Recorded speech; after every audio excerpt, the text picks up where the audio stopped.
Konnichiwa, kia ora. Hi, welcome to my channel. My name's Penny and I'm a New Zealander and I've moved to Japan to study Japanese and to experience the culture of Japan. So this video is a little bit different. I am going to be talking about my Japanese language journey, and I'm sure you've got loads of questions and hopefully I can answer them during the course of this video. So today I want to talk about what and how I study Japanese, and I'll give you a quick look through my study book that I have made. I did plan my study quite in depth. I wanted to ensure that I knew where each section was, like grammar, vocabulary, kanji, and even sample sentences and groups of verbs that go together. So I started this book with all good intentions, but we know what good intentions, they start off good intentions and they end up a complete mess. But I wanted to show you where I'm at so then you can see, like what I'm doing as well. So it is a little bit of interest. So at the moment I am studying the Mina no Nihongo book series.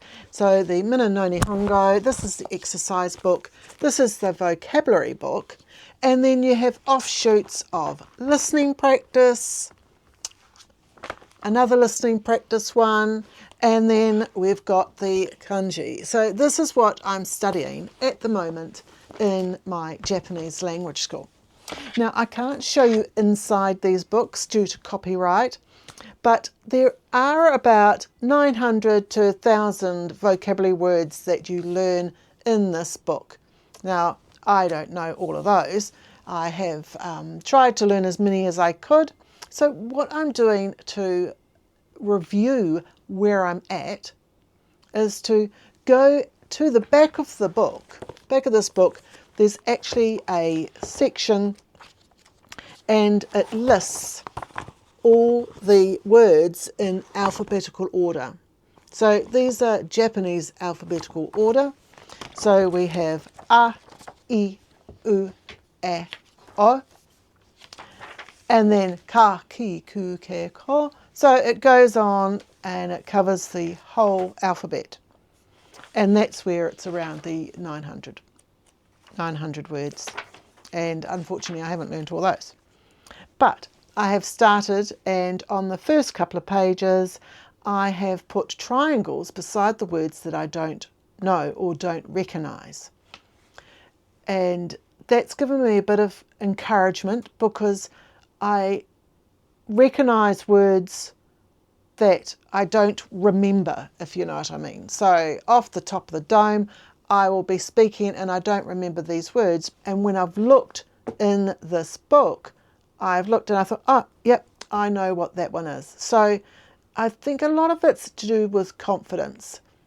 And I thought that going through the back of the book with the list of vocabulary would help my confidence and also pinpoint, is it a lesson that I haven't really looked over properly, or we've just skimmed across so quickly that I haven't had chance to review all the vocabulary, or is it just bits and pieces throughout the whole book? So when I did start looking through this book, I've only done the first kind of page and a bit, which covers a and I. And there's for the there's like 3-4 words that I didn't remember. This term we started so quickly for myself that I didn't have time to review and learn all the vocabulary. There were some that I thought I knew, so I put a triangle beside them, because if you weren't sure, that means you just have to review these. So what I've done is I made this notebook when I started this term, and I wanted to put everything in a kind of order. And I want to show you through the book It does start off quite seemingly, but then it turns into kind of like a little bit higgledy-piggledy. So I brought this notebook because it had different colours, and I thought, oh, this would be quite handy because I could put my studies in sections, but I'm not sure if it's actually worked out that well, because I did get a little bit panicky at the end, and I did forget my lesson book that I write my notes in, and then I transfer them into this book. So what I started with is the expressions of time, because numbers and times are actually very important in the Japanese language. So I thought, let's do that. And so we've got the days of the week: Nichiyobi, Getsuyobi, Kaiyobi, Suiyobi, Mokuyobi, Kinyobi, Maishu. Watashi no yasumi wa Doyobi to Nichiyobi desu. So that's saying my days off are Saturdays and Sundays. And that's when I do quite a lot of my video editing. So I feel like I'm always busy. The numbering system in Japan is extremely intricate. So we've got the first 10 days of each month, they've all got their own little name. So it's not ichi, ni, san, yon, go, roku, nana, hachi, kyu, ju. It's suitachi, utsuka, mika, yoka, itsuka, muika, nanoka, yoka, kokonoka, and toka. So then it starts off normally at the 11th is Ju Ichinichi. The months of the year are again fairly normal with the counting, except you do have some oddities with Shigatsu, which is April. So April's not Yongatsu, it's Shigatsu. And also July is not Nanagatsu, it's actually Shichigatsu. Watashi no tanjoubi wa 12月7日 desu. Then I've gone to the day before yesterday, yesterday, today, tomorrow, and the day after tomorrow every day. So I've put these all together because I've actually found them quite important. And that was the first thing I put in the book. So you see, I feel like it's nicely laid out. And also we've got all these countings, and yeah, that was another story. It was pretty hard because you've got things and like kind of bigger things, and then you've got flat things, and then machines, people, age, small things, and then floors of a building. And then the family members, because I thought that was actually quite important. I was trying to put the basic information that I felt was important at the time when I started this book. This was when I was on lesson 16. And then we've got a few blank pages there, so I haven't looked at those. So when I started doing my revision, I looked through the Mina no Nihongo book, and it was really from lesson 7 I found that it started getting a little bit tricky with the grammar. The vocabulary was always kind of tricky anyway, because they've always got some verbs, you have some nouns, and you've got adjectives. So I've tried to colour code some of these. I do watch a YouTube, which I'm a Patreon member of, and he actually explains the Mina no Nihongo book 1 extremely well. He highlights and colour codes a lot of his lessons, and so I try to do that, because looking at how English write their sentences and Japanese write their sentences, it was quite different.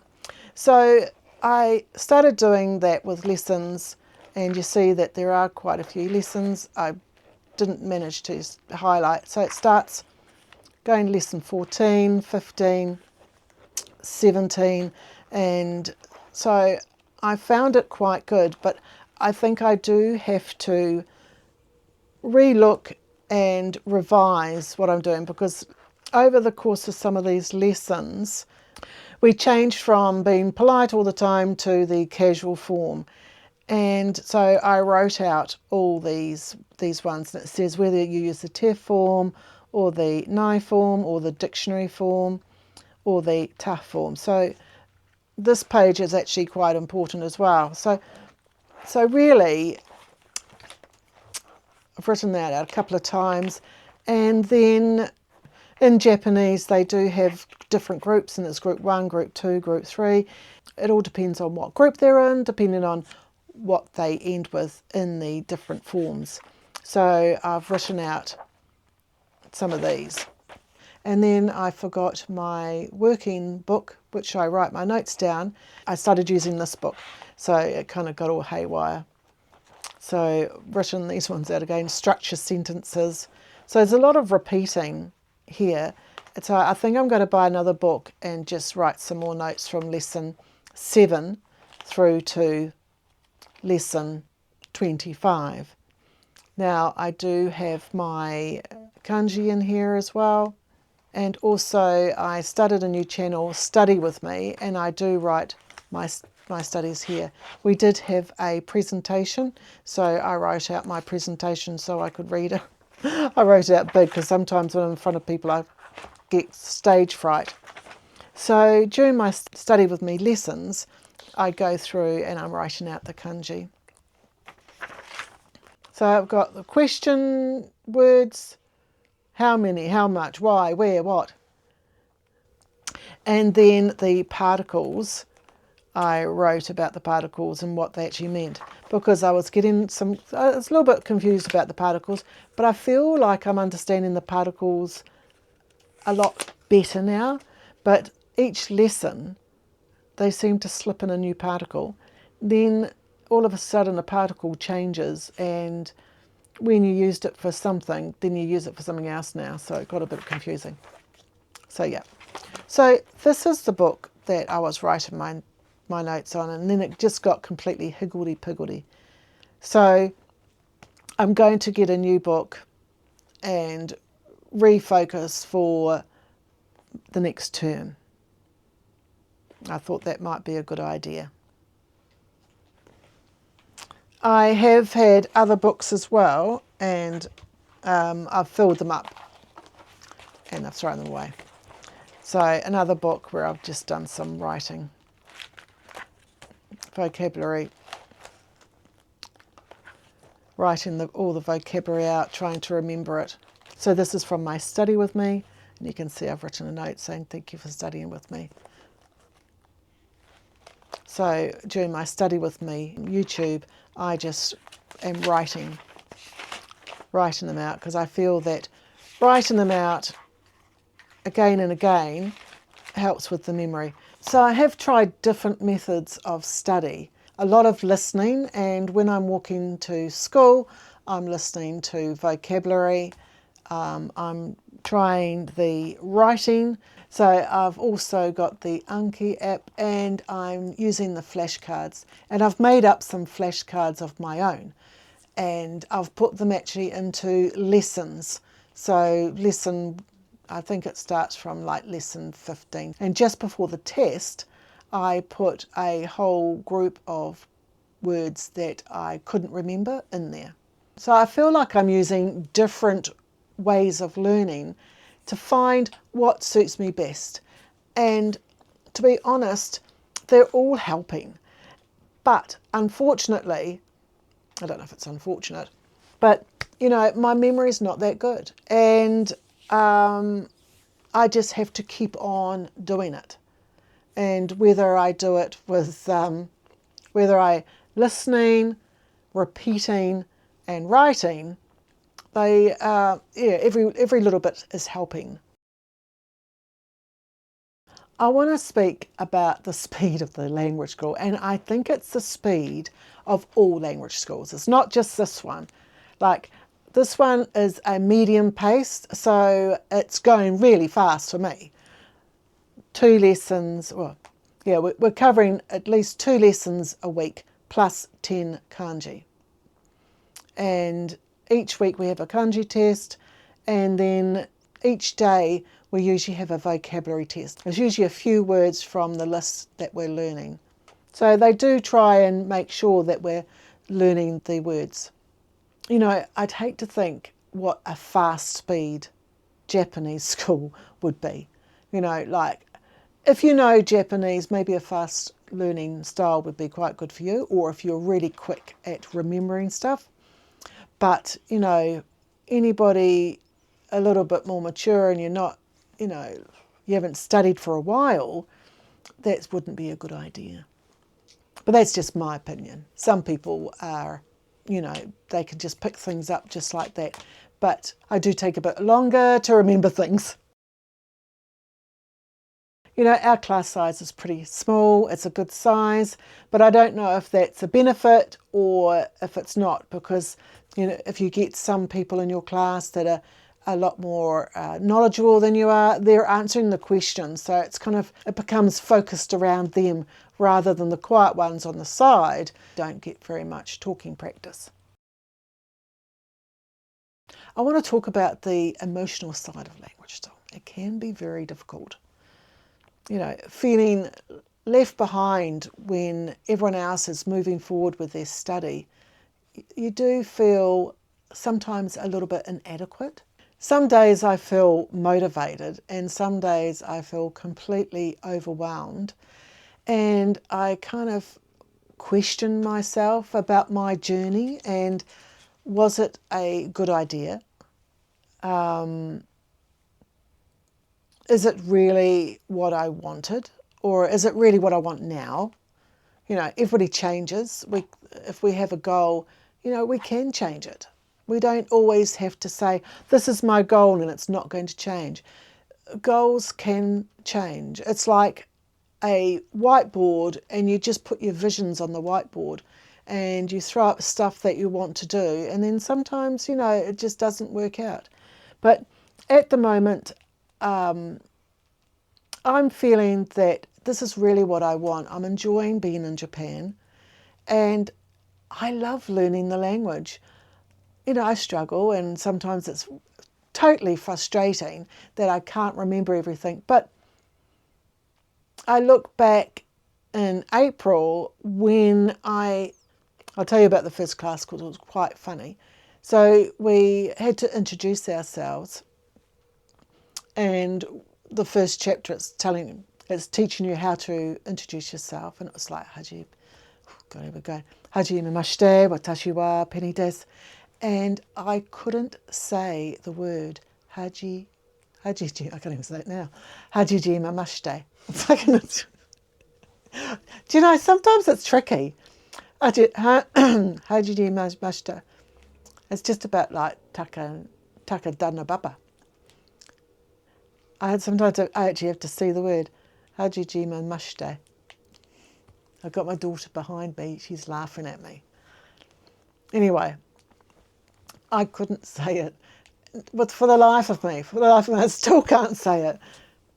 But maybe it's because I'm just trying too hard. Sometimes when you try too hard, it doesn't work.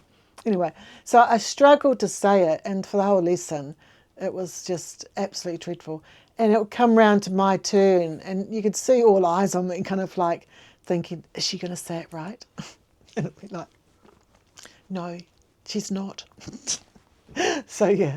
So, most of the time I can say it right. Probably I'm a little bit nervous at the moment because I'm on camera. But I'll look away and I'll try and just like compose myself. Hajime mashite, watashi wa Pennie desu. New Zealand o karekimashita. Dozo yoroshiku onegai shimasu.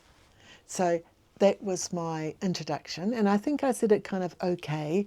You know, I have been practicing, and I do.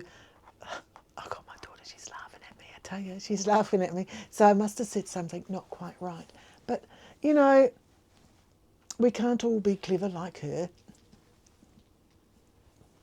I might turn the camera around and then you'll see what she looks like at the moment, because she's just putting on makeup and she's looking quite white. She's got that foundation on first. You know, you put the foundation on and then you start layering everything up. I'm not too good with makeup, but she's actually quite good. She makes herself look quite pretty. Anyway, back to my learning journey, because you don't really want to hear about her. So, yeah, my book's messy, but at least I've been writing stuff down. And it gives me another opportunity to redo the book, because each time I'm writing it in, I'm remembering it a bit more. And I think that's the important thing about my language journey. It is just enjoying it. I like buying stationery, and so I want to buy another book. And I think I did like that colour-coded one. And I want to go back and write every lesson and the breakdown of every lesson. And then in another section, you know, the different tenses. So you've got present, negative, past, and past negative. If you want to come to Japan and go to language school, have a think about how you want to learn and find a school that matches your style. Because when you come to language school, if you're here for a year or 18 months or 2 years, you get a student visa, and that student visa is attached to the school. So if you want to change schools midway through, it might be a possibility, but very special circumstances. In my videos, a lot of people said, oh, just move schools. You can't just move schools. It's not that easy to move schools, and a lot of schools won't take students from another school. Really think seriously about where you want to be, how you want to learn, and don't make any exceptions. Oh, I'll just go here and it'll be fine. Make sure that you're certain about the area, certain about the school. Search on the internet for reviews of each school. And sometimes if there's no reviews, then, you know, it might be saying something. If you find a school with a lot of good reviews, they've got people of your age group, then, you know, that's a good positive step. You know, there's language schools that have their own books. There's language schools that use the Mina no nihongo series. There's language schools that use the Genki book series. So there's such a wide range of schools and a wide range of ways of teaching. And there's some schools that won't take you if you're over a certain age. So that's a factor as well. So it's like just seeing what's out there. Thank you so much for watching. If you enjoyed the video, don't forget to put a like and subscribe if you haven't subscribed, because it seems like there's quite a few people watching that don't subscribe. Until next time, see ya!